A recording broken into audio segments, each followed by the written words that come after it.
What if the love of your life left, but still followed you in the in-between moments of the day?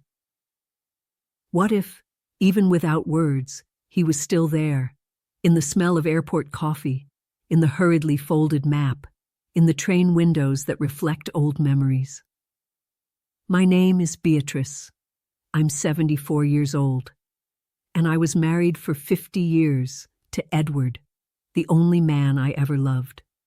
Our marriage wasn't perfect, but it was real, from those first glances in our youth to the shared silence of our later nights. We traveled the world together. Our home was built of packed suitcases, stamped passports, and plans that never ended. When he left, it wasn't just my husband I lost. I lost my travel companion, my airport partner, my living map. Suddenly, everything went quiet. Our children moved on with their own families, our grandchildren grew up, and I was left with a house full of memories and a heart still waiting to hear him call me my love in an airport line somewhere. Then one day, without much planning, I packed a suitcase by myself, and I discovered that every place we had once been together still held pieces of him. A restaurant in Florence, a lookout in Cusco, a bench by the Thames. And most surprisingly, I realized he was still there, not in body, but in presence. In the breeze that brushed my face, in a stranger's laugh, in the feeling of being seen, even while alone. This isn't a story about forgetting. It's about loving forward, even after the goodbye. It's about realizing that true love doesn't end with death. It simply changes form and keeps traveling with us. If this story touches your heart, stay with me until the end. Tell me in the comments, what memory still walks with you, even after the goodbye? And subscribe to the channel for more stories like this. Stories that warm the soul and hold your moment gently. When Edward passed away, silence filled every corner of the house. At first, I thought I'd get used to it. After all, we had long moved past big conversations. Our exchanges were mostly glances, small gestures, hands meeting on the couch. But it wasn't until I opened the hallway closet and saw the brown suitcase leaning in the corner that I realized what had truly disappeared.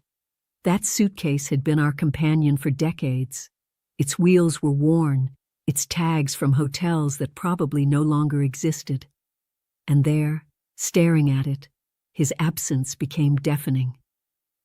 I sat on the floor, the suitcase between my legs, and cried like someone returning from a trip they never wanted to take.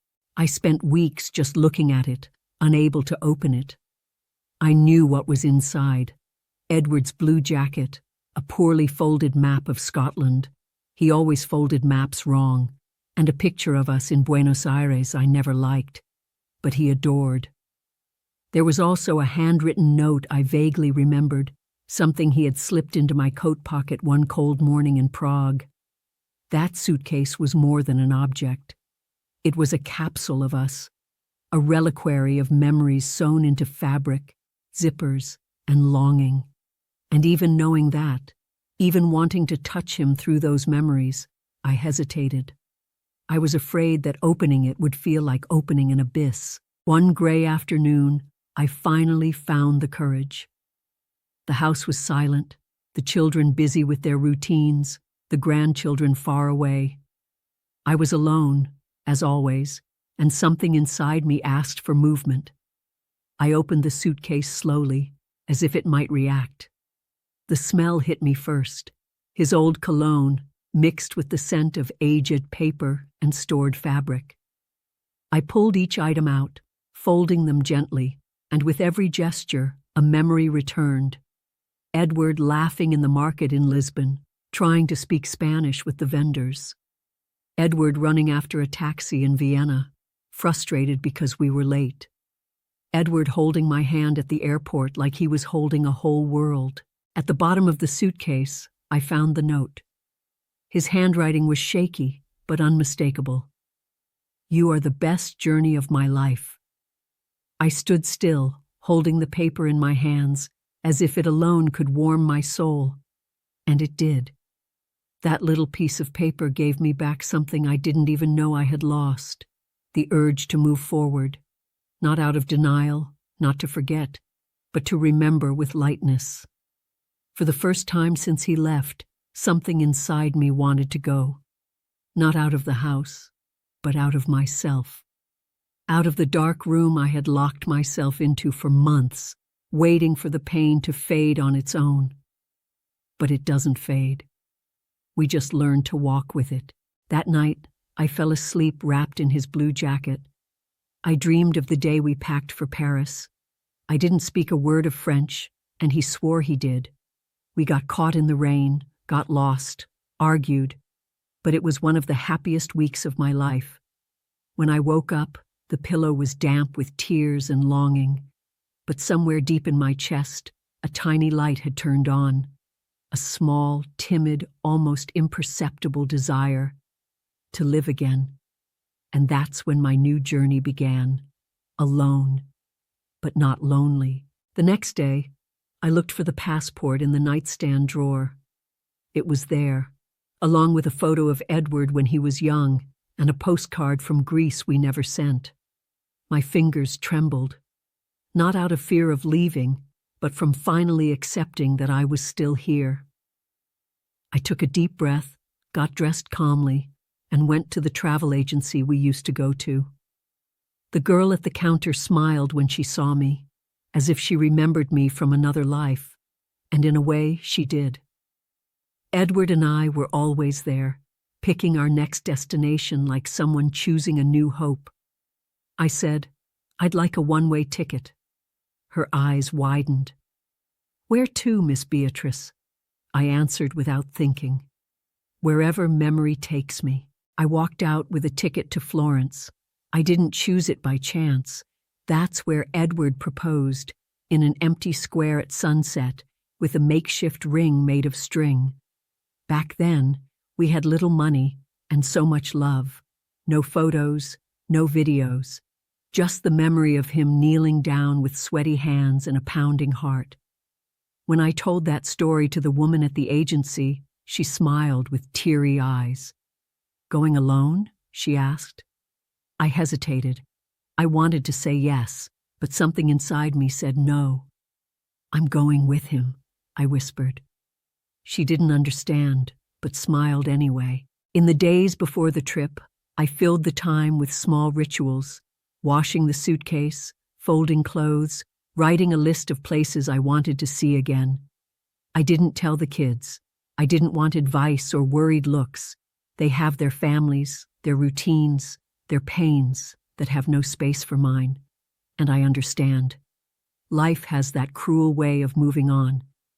But I had to stop waiting for someone to pull me forward. It was time to stand up on my own, and that's what I did. With trembling hands, I closed the suitcase, the sound of the zipper slicing through the silence of the house. It was a small sound, but it marked a new beginning. At the airport, I sat by the window and watched the planes take off. I remembered our first flight together. Edward held my hand so tightly I lost feeling in my fingers. He was afraid of heights, but he never stopped boarding a plane with me. "Fear is smaller than the desire to see you happy," he used to say. I closed my eyes and repeated that in my mind. His voice still lived inside me, not as a hallucination, but as tenderness, as the soundtrack of a story that hadn't ended, only changed form. And when they called my flight, I stood up with steady steps. I carried with me the passport, the blue jacket, and the folded note in my pocket. I climbed the airplane stairs like someone climbing an inner mountain. And when the plane took off, for the first time since he left, I smiled. A quiet, bittersweet smile, but real. Because something in me knew Edward was there. Maybe not beside me, but within me. And sometimes, that was even stronger. When I got off the plane, the air in Florence felt lighter than I remembered.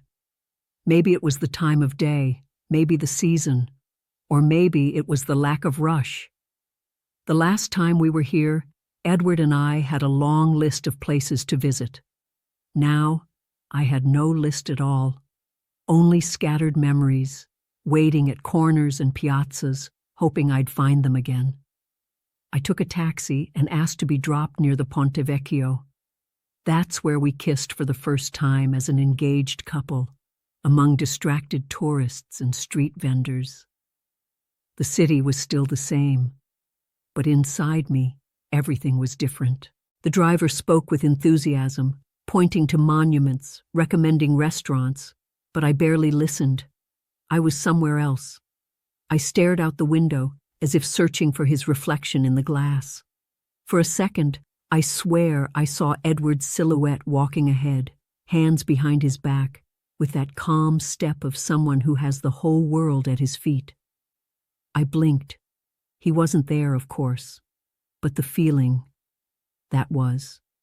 And it hurt and comforted at the same time. When I stepped out of the car, I touched the cobblestones like they were old friends. And in a way, they were. Not because they had seen me before, but because they had once been the backdrop of a life I now carried inside me, even if only in silence. I stayed in a small, cozy hotel, the kind Edward loved, a room with old windows, coffee served in porcelain cups, and a receptionist who greeted guests by name. As I climbed the stairs with my suitcase, I remembered how he always insisted on carrying the weight for me. "You carry so much inside, let me handle the rest," he would say. I smiled at the memory, the kind of phrase that feels ordinary at the time, but gains weight as the years go by. I folded his jacket over the armchair, as if he might wear it later. Then I sat on the edge of the bed, alone, but somehow not. The next morning, I left early. I didn't have a destination. I just let my feet guide me. I walked through narrow streets, past alleys with clothes hanging from windows and smells that brought back memories of our early dinners. I passed by a shop window filled with old watches and almost walked in. Edward loved collecting watches no one used anymore. Next to the shop, a man waved at me. He had kind eyes and a broad smile. It wasn't him, but for a moment, my heart skipped a beat. That's how absence plays tricks on us, turning strangers into kind ghosts. I nodded and kept walking, eyes misty and heart full. That night, I sat alone at a restaurant we used to go to many years ago. I ordered the same dish, the same wine. The waitress vaguely recognized me. "Your husband's not with you?" she asked. I paused, took a breath and said, "He always comes. He just doesn't sit at the table anymore." She smiled, not sure what to say, and I smiled back, for the first time, without pain, just longing, because right there, between sips of wine and scattered memories, I finally understood. This trip wasn't about seeing what had changed. It was about finding what remained. And there was still so much of him in me, so much love left in these streets, that for a moment I felt whole again. The next morning, I sat in the hotel garden with my coffee and a blue notebook I had packed in my suitcase. It was an old notebook with a worn cover where Edward used to write scattered pieces of life. They weren't journals, just thoughts, observations, little notes for me, ones he sometimes hid between the pages. Every time we traveled, he wrote something down: the smell of a flower, the name of a kind waiter, the way I furrowed my brow when trying to understand the local language. Flipping through that notebook felt like opening windows to forgotten scenes. And that day, it felt like having a conversation with him again. One of the pages read, "Today, Beatrice danced alone in the rain." I wanted to keep that moment in my pocket, but my pocket was full of coins and longing.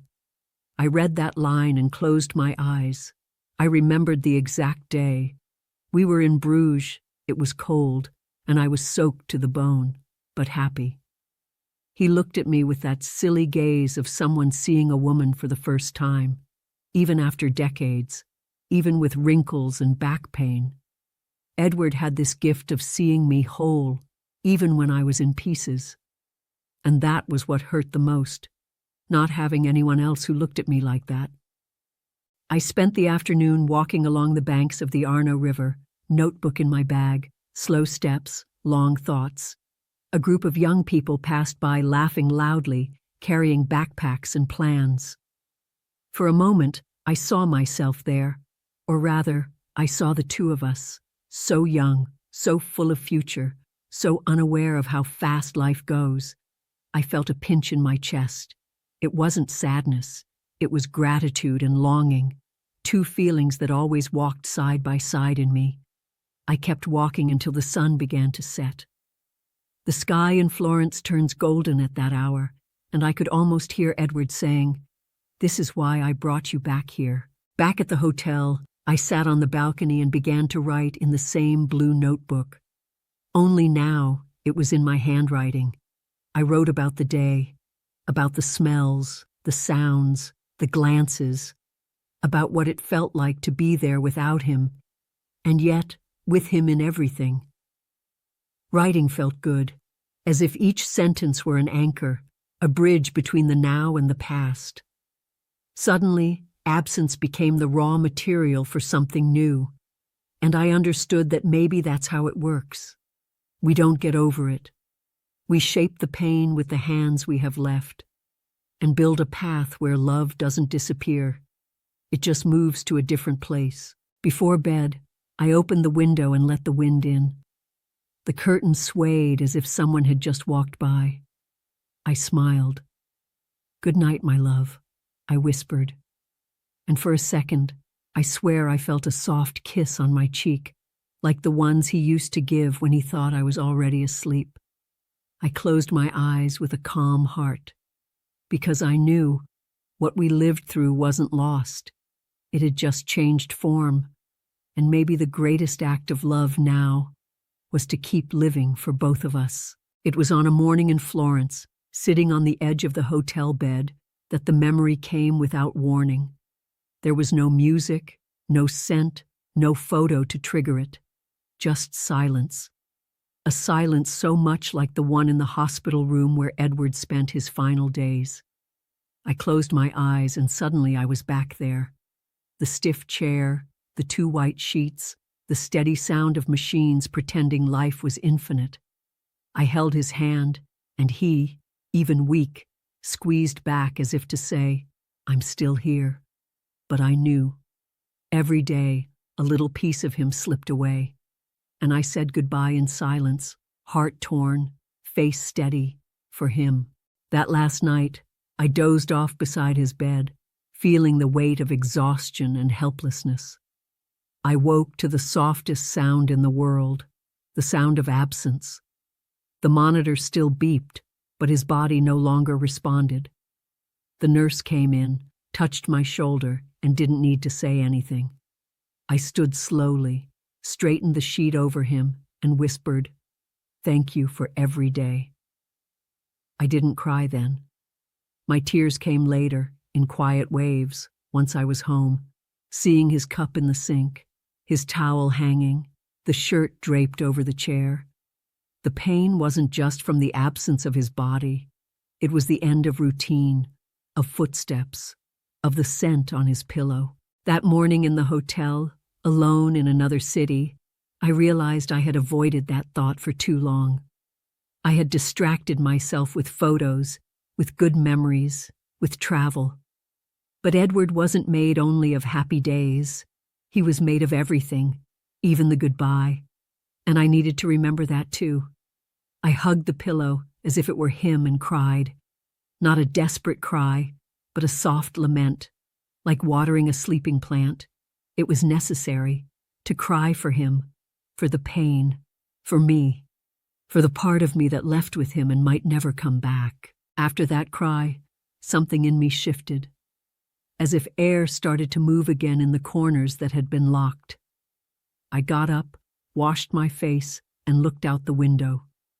The sky was clear, and the sounds of the city were beginning to rise.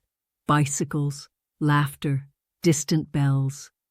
Edward wasn't there, but he hadn't entirely gone either. He lived in the longing I could now touch without falling apart, like carrying a photograph inside your chest. Sometimes it hurts, sometimes it warms. And in that moment, it warmed. I picked up the blue notebook and wrote about that room, that morning, that final goodbye. I wrote without filters, without embellishment. Because real love is made of that too, the courage to remember. And I realized that to keep walking with him inside me, I first had to accept that he was no longer beside me. It was the hardest memory, but also the most necessary. And when I closed the notebook, I took a deep breath. I was ready to go out. The day was calling me, and Edward, even in absence, seemed to smile from within the memory. That afternoon I decided to walk without a plan. I left the hotel with light steps, no rush, like someone with no destination, only a desire to feel. The sun cast a soft glow over the rooftops of Florence, and the city felt like it welcomed me more gently. I turned onto streets we had never explored. Maybe Edward had done that on purpose, left parts of the city for me to discover on my own, as a final gift. I felt like laughing at the thought. And I did. Quietly, so no one would hear. But I knew that if he were there, he would have done exactly that. Saved surprises for after the goodbye. I turned a corner and came across a small, almost hidden square. A painter was setting up his easel in front of a fountain, and children ran around the benches. I sat on one of them, watching the scene like someone watching an old film. Life kept moving, and that moved me. The world hadn't stopped for my grief, and suddenly that didn't feel cruel. It felt beautiful, as if the world, in its rush, was also telling me, "Come, there's still space for you here, even without him." And there on that sunlit bench, surrounded by colors and sounds, I felt the first breath of freedom since becoming a widow. Next to me, an older woman with white hair was knitting quietly. We didn't exchange words, just smiles. But something passed between us, as if she too knew what it meant to carry a heart full of absence. Her eyes seemed to say, "I've lost someone too," and that was enough to make me feel part of something. For a long time I thought widowhood was a lonely title, but there, in that square, I realized it was also a kind of silent sisterhood, made of glances, of empathy, of unspoken understanding between strangers who had once loved deeply. As I got up to leave, I passed by the painter and looked at his canvas. It was a scene of the square, but with an elderly couple in the center, holding hands, smiling, walking slowly. I looked at the image and felt my heart stir. For a second, I saw myself there with Edward, not as a memory but as a possibility, not a physical presence, but a continuation of what we were. And that's when I understood. Love hadn't ended. It had only changed shape. It was in the longing, yes, but it was also in the way I now saw the world, in the tenderness with which I embraced the life that was still mine. I got back to the hotel before sunset, took a long shower, let my hair dry in the breeze, and put on a light blue dress, like the ones I used to wear when we traveled. I sat on the balcony with a glass of white wine and wrote in the notebook, "Today, the world invited me again." And I accepted, not with excitement, not in a hurry, but with gratitude, because I understood that moving forward doesn't mean forgetting, it means carrying. Edward was the love of my life, and maybe that's exactly why he's still here, in everything I feel again, in everything that allows me to bloom, even after the end. The next morning, while having coffee in the hotel garden, I heard a man's voice say, "Buongiorno," with a familiar accent. He was around my age, wearing a straw hat and holding a crumpled tourist guide. He smiled and struck up a conversation without fearing silence. His name was Charles, American, also a widower. He told me he traveled once a year to places he and his wife had dreamed of visiting, but never got to. She was gone before we had the chance, he said. I nodded with my eyes. There wasn't much that needed to be said. There was something in the way he spoke that touched me, a lightness in his grief, like someone who had learned not to fight the absence. We walked together to a street market. He showed me a stall of old books and said he loved maps, just like Edward. We used to enjoy getting lost so we could find our way back, I told him. He smiled. I still get lost sometimes, but I don't find myself in the same way. We talked about places, food, languages. We didn't speak of emotions directly, but they were there, hanging from every unspoken phrase. When we said goodbye, he thanked me. It was good to talk to someone who knows where it hurts. I just smiled. Because yes, it hurt, but in a beautiful way.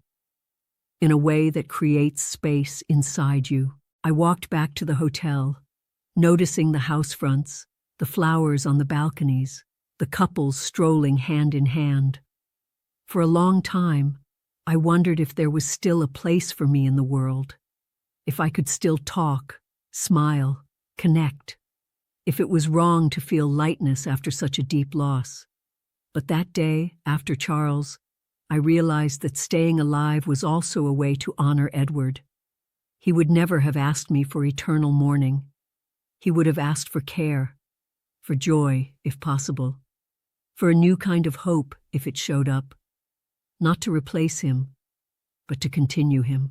Back in the room, I opened the blue notebook and wrote about that. About how pain doesn't block new connections. About how grief makes us more sensitive to the look in another's eyes.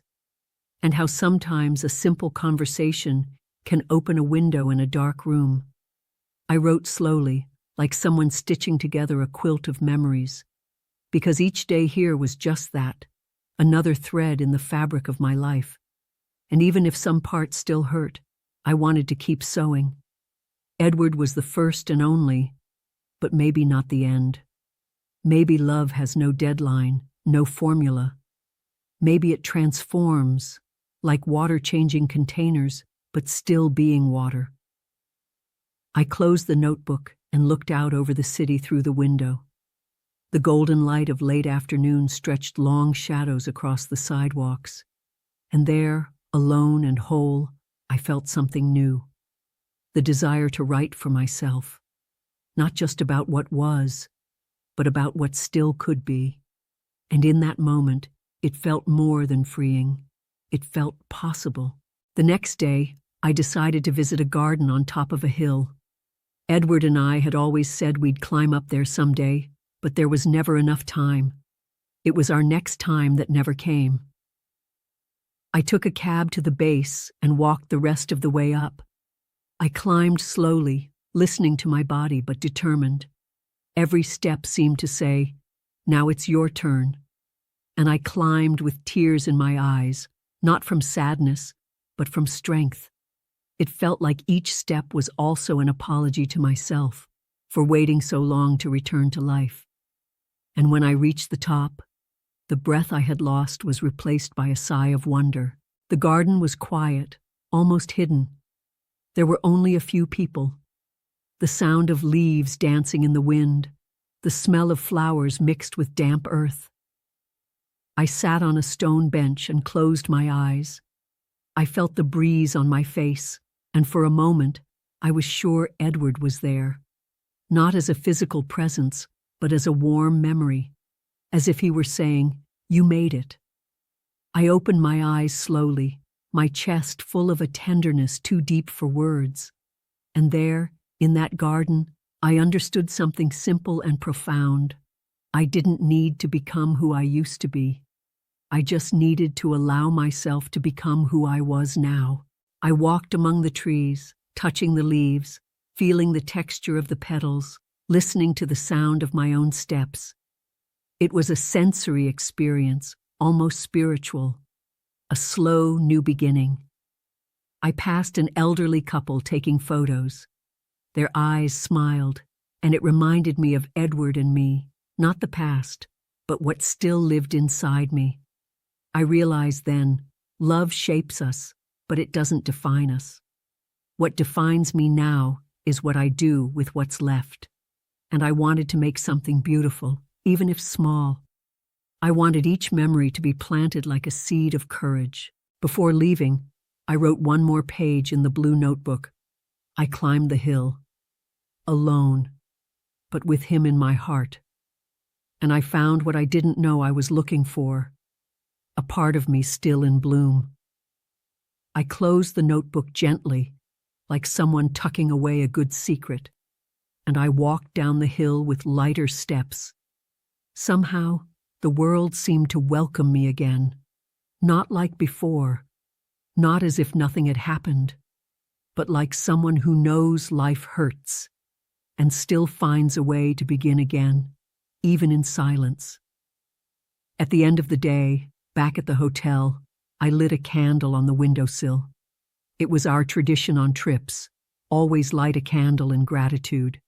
And I gave thanks, not for the absence, but for the story, for the love we lived, and for finally being ready to live whatever still lies ahead. On my third day in Florence, after visiting the garden, I decided to wander slowly through the quieter streets. I turned down a narrow alley by chance and found a tiny tea shop, one of those places that seem frozen in time. It was quiet, filled with the scent of dried herbs and old wood. A white-haired woman greeted me with a sweet smile, as if she'd been waiting for me for a long time. "Peace or courage?" she asked, pointing to two different tins. I smiled. "A little of both, if that's possible." She prepared the tea with slow, ceremonial gestures. While I waited, I sat in a corner of the shop and let time wrap around me. Beside me, a wall was covered in notes left by travelers, messages in many languages, shy declarations, names and dates. I picked up a pen and hesitated. What to write? A name? A memory? A piece of myself? I wrote, "For Edward, who walks with me in every step." And I pinned it there, among so many other silent stories. The woman returned with the tea and handed me a small folded piece of paper. "For you, to read later, slowly." I thanked her, not sure what to say. I left the shop feeling like I had been given a gift. Not just the tea, but the gesture, the silence full of meaning. On the way back, I thought about how much power small encounters could hold. The woman from the shop, the man in the garden, the lady knitting in the square. Ordinary people, simple moments, but they reminded me that I still belonged to the world. For so long, I believed my story had ended with Edward's, but it hadn't. It had only changed shape. And maybe, in these new pages, there was room for connections that didn't need to fill the empty spaces, just share presence. A different kind of love, gentle, free of expectation, made only of humanity. Back at the hotel, I opened the note the woman had given me. It read, "True love never leaves. It becomes the path." I closed my eyes, breathing deeply. I felt the weight of the words settle inside me. They were simple, but true, because that was exactly what I was living. A new path where Edward no longer held my hand, but still walked with me in every step. I tucked the note into the blue notebook, among pages filled with gardens, cafes, tears, and recent laughter. And I realized this trip, which I thought was a farewell, might actually be the beginning of a new way to love. The next morning, I passed by a shop window that made me stop. It was a small photography gallery. Among the black and white images, one caught my eye. An elderly woman, sitting alone at a train station, with a suitcase beside her and her face turned toward the light. There was something in that photo that spoke to me. Maybe it was the expression of waiting, or the way the light touched her face. I stepped inside the gallery, wrapped in silence and visual memories. A kind man greeted me and said the photo was called Still Here. I smiled, heart tight. That title could have been mine. I stood there for a few minutes observing each portrait. Ordinary people in intimate moments. A woman dancing alone in her living room. A man playing the piano in silence. A couple holding hands in front of a grave. It all seemed to speak of what's not seen, what we feel when no one is watching.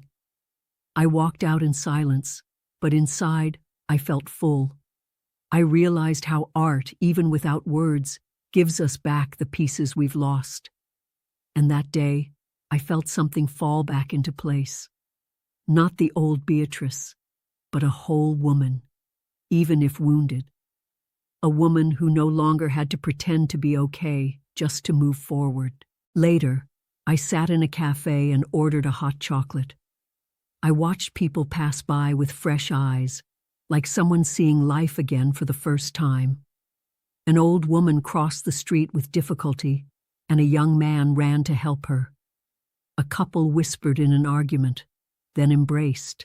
A group of teenagers laughed while taking selfies. All of it moved through me in a new way. It was as if pain had cleared my vision, and now I could truly see. The beauty of life isn't in what stays the same, but in what renews itself. And even when we think it's over, it can always bloom again. Before going back to the hotel, I stopped at the same window. The photo was still there. I touched the glass and whispered, "I'm still here. Not for others, for me." And for Edward, who maybe, wherever he is, feels proud of the woman who keeps going, even with a heart full of holes. A woman who loves, who remembers, who cries, but also laughs, writes, walks. And that's what saves me. Not the absence of pain, but the choice to keep walking with it. On the hotel balcony, with the morning breeze soft on my face, I decided to write a letter to Edward. Not to send, not to show anyone, just to free the words that had been stuck in my chest. I tore a page from the blue notebook and began slowly, like someone crossing an unfamiliar field. My love, you taught me to travel the world and also within myself. Now I'm learning to walk without your hand, but with your memory guiding me. The words came gently, as if they had always been there, just waiting for courage. I didn't cry. I wrote smiling, like talking to an old friend. In the letter, I told him everything I'd lived since I arrived. The restaurant, the garden, the tea, the note from the unknown woman, the photograph in the gallery window. I spoke about Charles, about the good silence, about the small joys I'd found again. I wrote about the fear of forgetting and the comfort in discovering that true love doesn't need presents to stay alive. When I finished, I folded the paper carefully and placed it in the notebook. It wasn't a goodbye. It was an embrace. A way of saying I still carry you with me, but without letting that stop me from living what's still ahead. And that realization made me feel light in a way I hadn't in a long time. I went out walking through the city with freer steps. I entered a tiny church, one of those that feels untouched for centuries.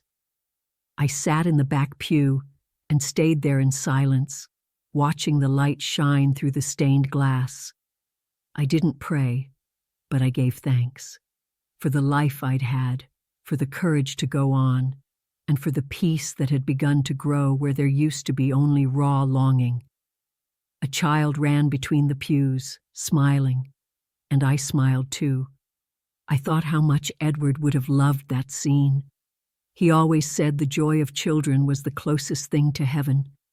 And there, in that quiet, meaningful place, I felt alive, whole in my incompleteness. When I left the church, I bought a paper flower from a street vendor. It was blue, like the notebook. Light, like I wanted to be. I placed it in my bag, for no particular reason, just because it felt beautiful to carry something handmade and delicate, like life itself. On the way back, I stopped by a fountain and sat for a few minutes. I watched the details, the sound of the water, the sunlight scattering in the drops.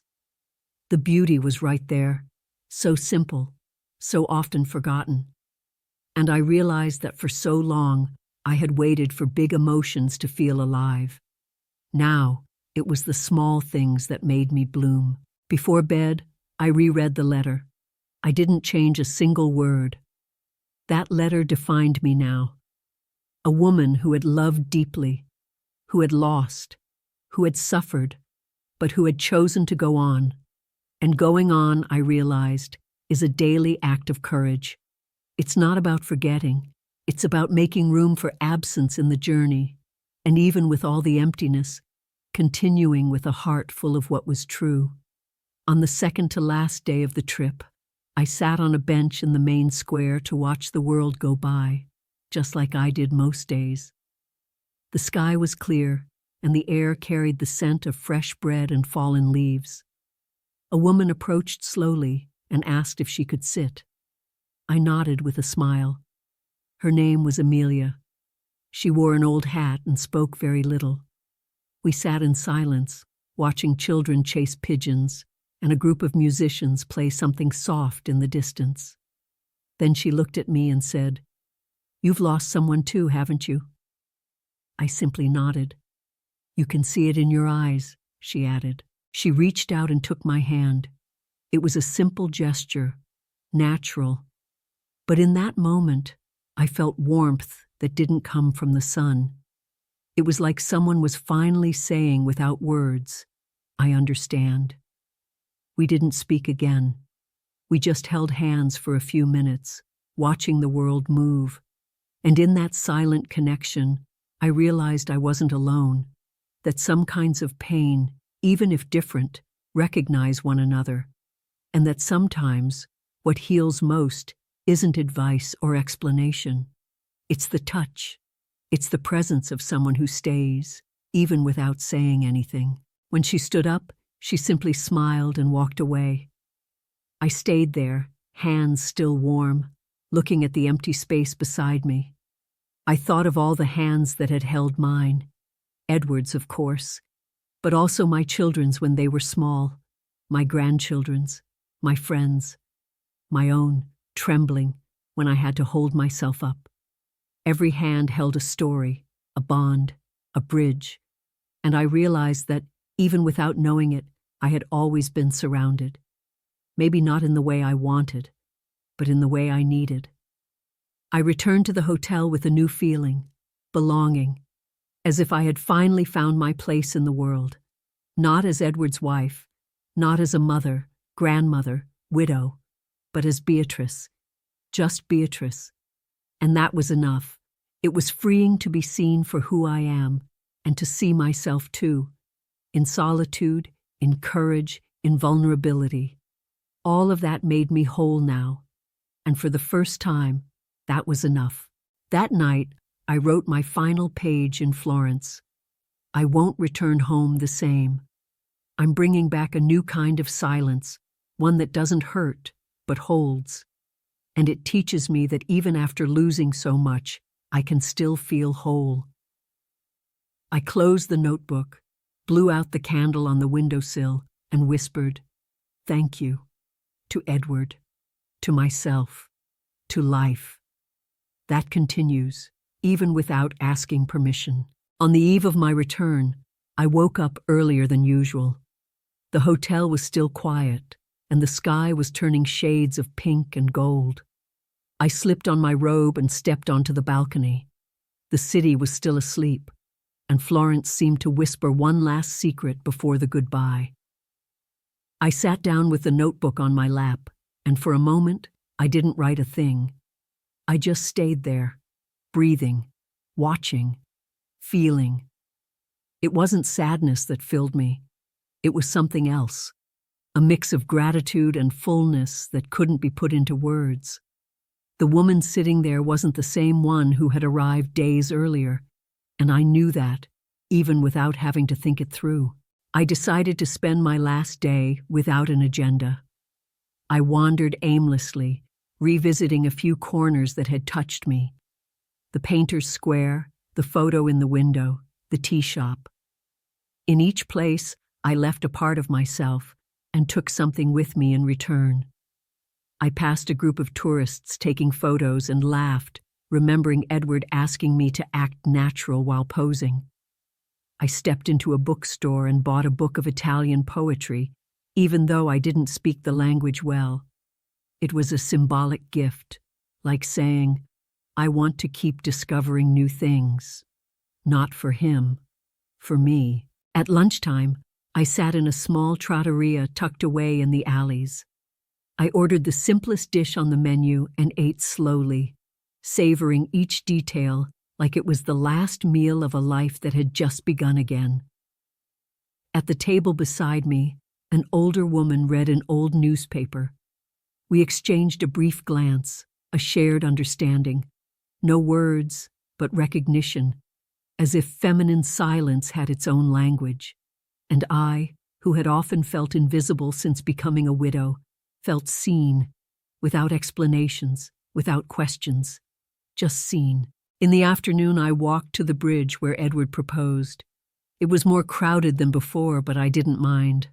I stood there for a few minutes, remembering the thread wrapped around my finger, his nervous laugh, our awkward embrace.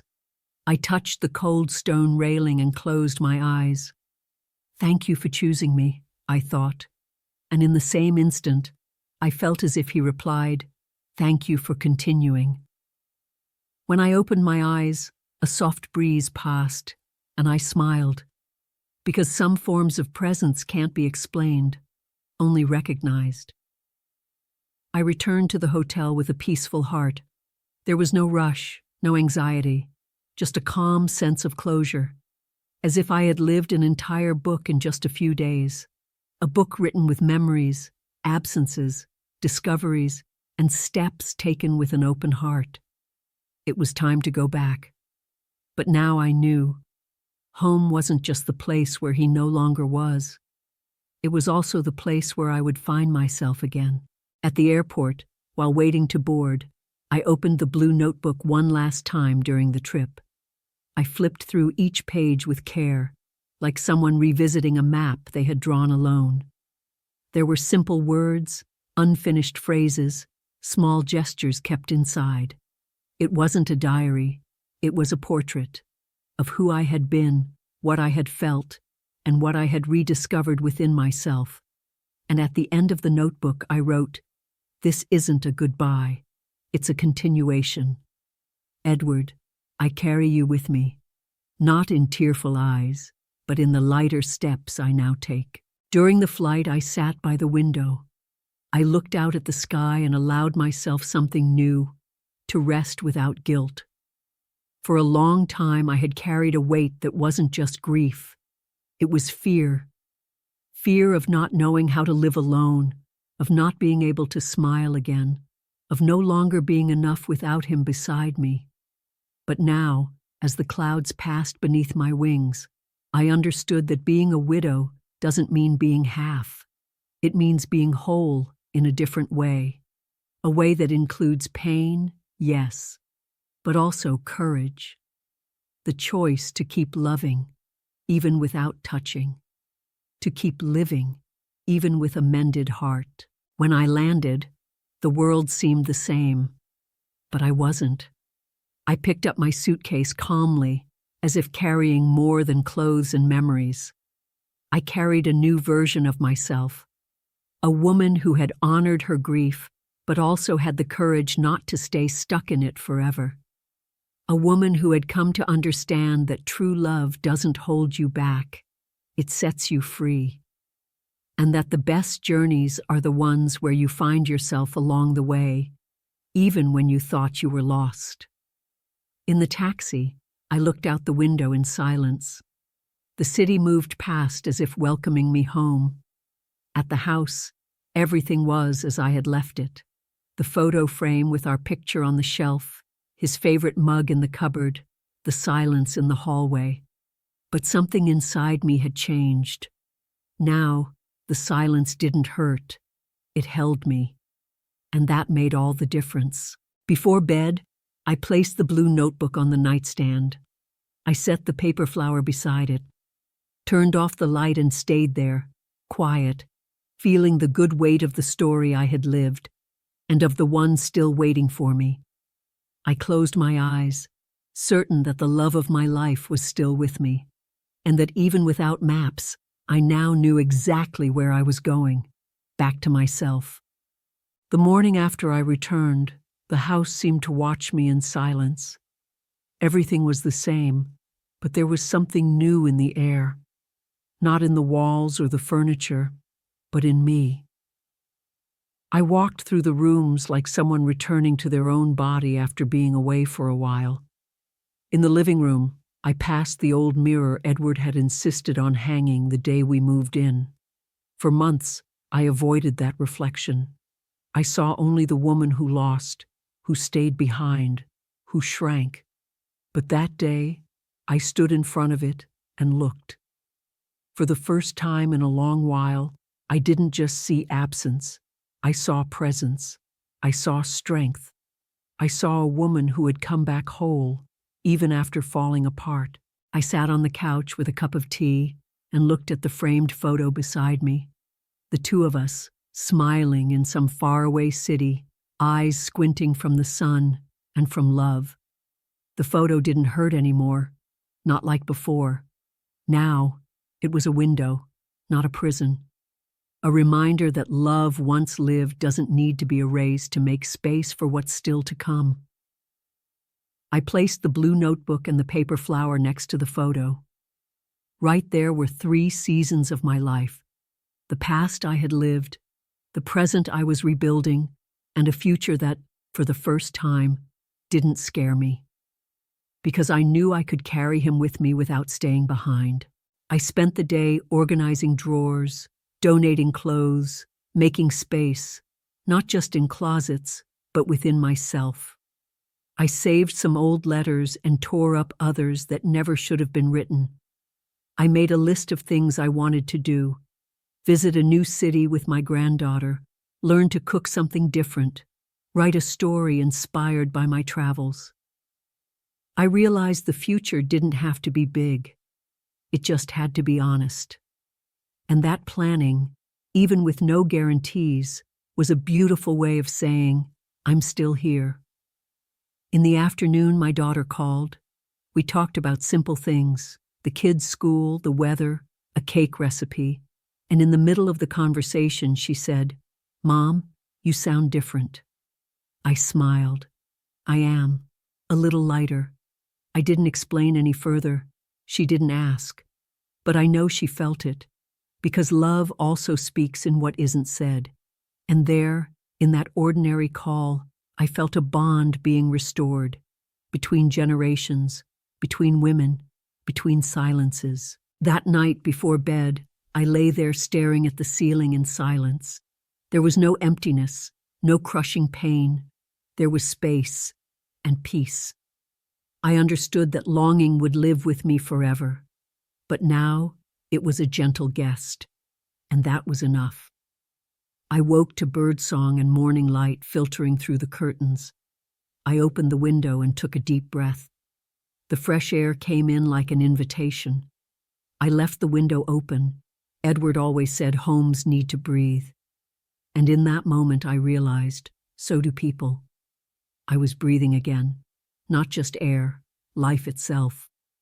Every simple gesture now held meaning.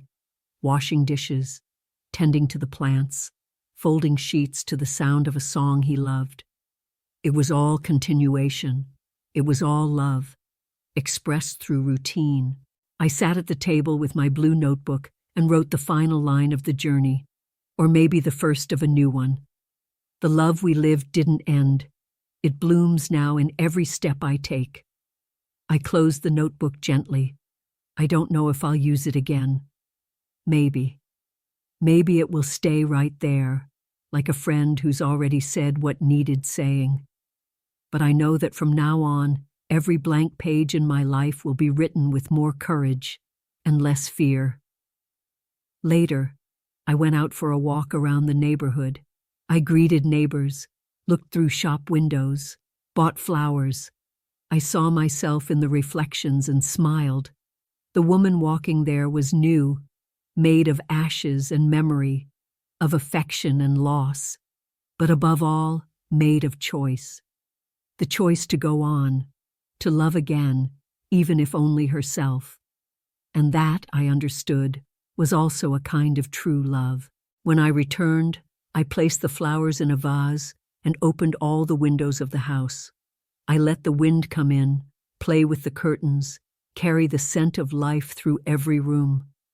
I sat in the living room chair, closed my eyes, and simply breathed. The world outside kept turning. And for the first time in a long while, so did I. And that's how I discovered that the end of a love story can be the beginning of a story of rebirth.